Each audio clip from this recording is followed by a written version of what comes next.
This is Philip Chow. I'm the founder and chief investment officer of Experiential Wealth. Energy transition, going from old energy to new energy is a huge topic that is decades in the making and will be decades more before we really can transition. The problem so far has been the handoff between old energy to new energy has just, I don't understand the handoff. There isn't a handoff. It's just, oh, we don't like this, we like that.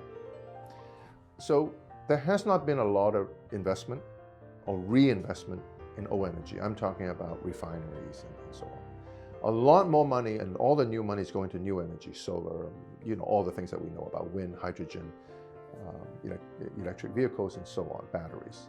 So one thing is kind of interesting to think about. In the old energy infrastructure, we think about carbon-based and we think about petroleum and oil and gas and all that. And we think about the cartel.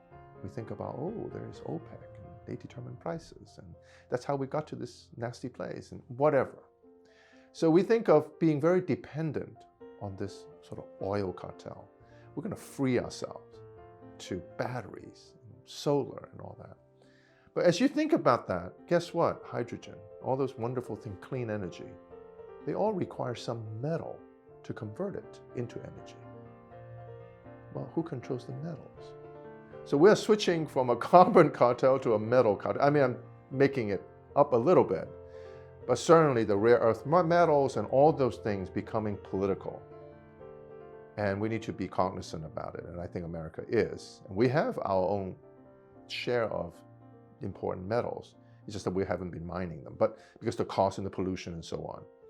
But I think that that is an area that we need to be thinking about going forward as we unevenly and awkwardly, so to speak, transition from one to the other.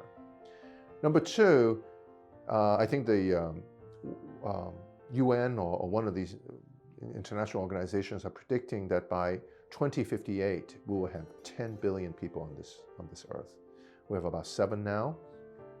So we think that we're going to have more energy demand than less. And we're just not equipped. And every year, this international get together and say, we need to put more money and we need to do something. Guess what? The moment there wasn't enough energy in Europe, they're using coal. Not building more coal plants, but using coal again and polluting again. So we are going fits and starts. We're moving back and forth because we have other needs and other demands economically and politically. That is not a straight line. And even if it's a straight line, we cannot just massively abandon the existing infrastructure where you may have put gas this morning because it's convenient, it's built out over the last 100 years. We just can't replace it overnight, right? So even if we have EVs and their plug-ins, we have to go build those plug-ins, and assuming everybody's plug-in is the same and so on and so forth. So what is the point here? The point is that this is real and present. No matter you like or you don't like the idea, it is where it's going. The problem is that we have almost abandoned the investment of the old, thinking we can just say, we want to go new and we just go. But it doesn't happen that way. We're still majorly dependent on the old, and we need to invest in the old as we leave it. Otherwise, we're going to have this very awkward transition. That's one. Two is the amount of money that's needed to get into this new is a lot more than the trillions of dollars they are committed to, right? It's going to take a lot of money, a lot of time, a lot of agreement to get us there. And of course, I talked about the metal base rather than the carbon base. Perhaps that could be a geopolitical issue as well. So when you think about investing, I know a lot of places don't want to invest in the old energy because it's almost like rewarding old energy.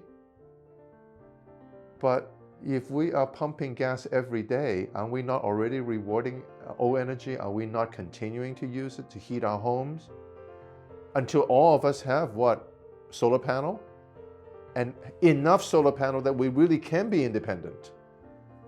We're still using the old energy. So let's not poo-poo on it too much.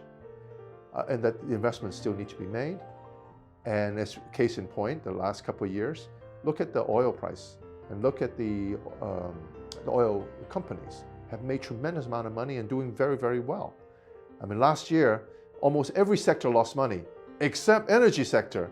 And that energy sector is not the new energy sector, it's the old energy sector. So I'm just trying to be real. I'm not making a political statement we should remain. I'm saying we are not ready to completely abandon. So until we do, it's just smart to remain vigilant and prudent, but let's not abandon it until we can. And then, of course, the future looks pretty daunting at this stage to try to move forward. Then we throw in the climate issue. So every time anybody, quote unquote, pollutes, we think that it's going to have an immediate and negative impact on climate. That climate has been going on for some time, and it is because of 1950s and 30s and 20s that we've been polluting, and that's where we are now. So that is another area that is going to constantly remind us of the old vis-a-vis the new, but let's not overdo it. And there are investment opportunities in both.